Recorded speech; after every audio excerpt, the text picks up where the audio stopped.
Hello, we're going to present Australian food. My name is Francisco Villagomez. Alonso Cabaceta. Armando Ontiveros, and Enrique Limón. So let's get started. Some fun facts about Australia first. For example, rabbit was to become an important food during the Great Depression, 1930s, as it was the only affordable meat for poor families. It was kind of a big deal because rabbit was the only thing they could buy. So Australian cuisine has been strongly influenced by all the kinds of immigrants that moved to Australia. Some examples would be the Thai, the Japanese, the Lebanese, and even the French, bringing with themselves European cooking with Asian flavors.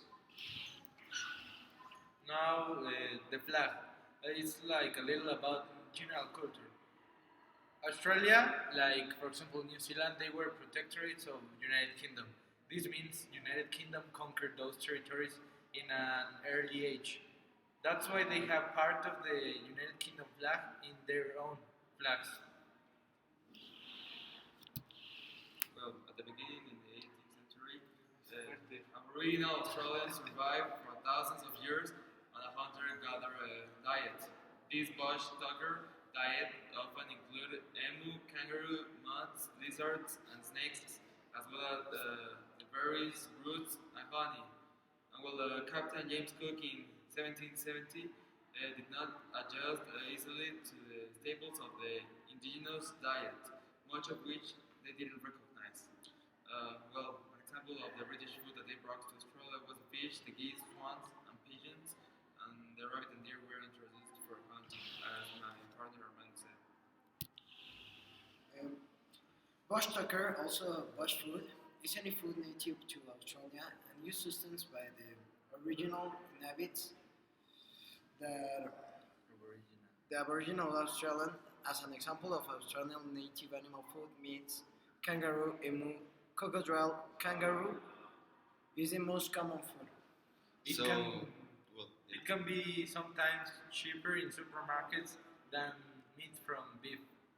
So Aboriginal Australians means the first settlers that were in Australia, the first natives who lived there, and they survived based on hunting. They hunted with a very famous tool, which is called the boomerang. Now, as every country, there are native species or vegetables. They exist. Some of the Australian examples are quando, for example. Another one is kujera, and for example, Blueberry, The- finger lime, mount trees. and the Davidson plum. Now, a fun fact about kangaroo food is that it can be in Australia. It could be cheaper than beef itself. International food has arrived to Australia in mainly two ways. Kosher, which is a Jew kind of food that includes like a very very clean and specific kind of food, certified, and halal food that contains a lot of ingredients like Indian, like from that part of the world. Another very famous meal in Australia is the kangaroo burger. It is very recognized all over Australia, and the ingredients are exactly the same as a normal burger. It just has a kangaroo burger.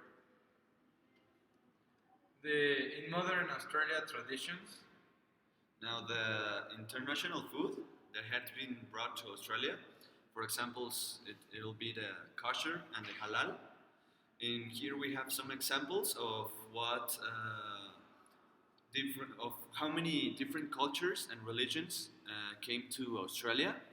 For example, the kosher is a Jewish dish, and the halal is an Indian one.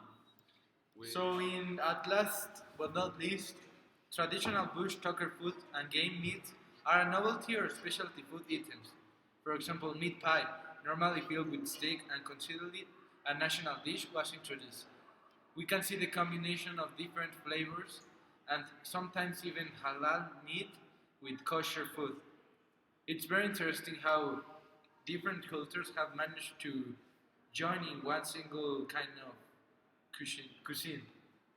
Okay, and finally, before saying goodbye, we're going to introduce a very brief video about a very common meal in Australia, which is the char-grilled watermelon with feta and meat.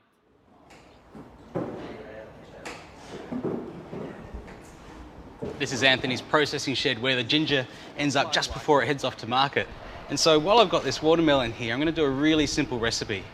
It's grilled watermelon with feta and fresh herbs. The first step's to get a nice big piece of this watermelon. Trim away all of the rind until you're left with a nice thick square of watermelon like that. I've got a really hot grill pan here, and it may seem a little counterintuitive, but when you grill watermelon, it's true to its name, it's about 92% water. So as it goes onto the hot plate, the sugars caramelize, a lot of the water's driven off, and it changes not only the texture of it, but the taste as well. So just dropping that straight onto our grill pan. And with that, I'll actually grill a touch of lemon as well.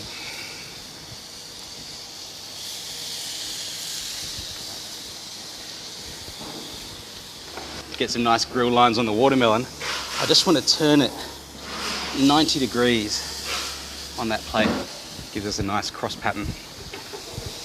Our lemon's pretty much done, and it's got a beautiful charred surface on it. It really does change the flavour of the lemon by caramelising some of the sugars that are in there.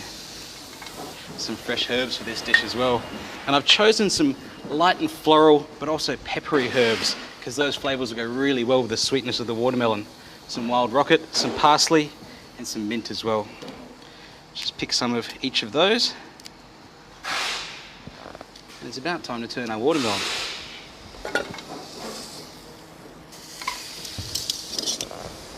Now, a really good tip whenever you're using fresh salad greens or herbs is to dress them in oil first before you add anything salty or acidic. What that does is it kind of coats the herbs and protects them so that when you add lemon juice or salt on top of them, it doesn't wilt straight away.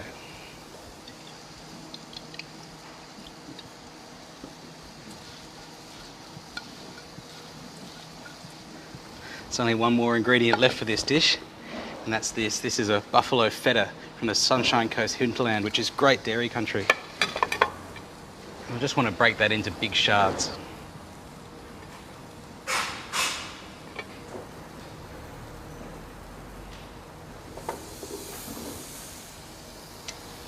The colour, flavour and texture of the watermelon are all intensified by the grilling process, and that's the real secret to this dish. On top of that, some big shards of this buffalo feta, and then our herbs all over the top of that too.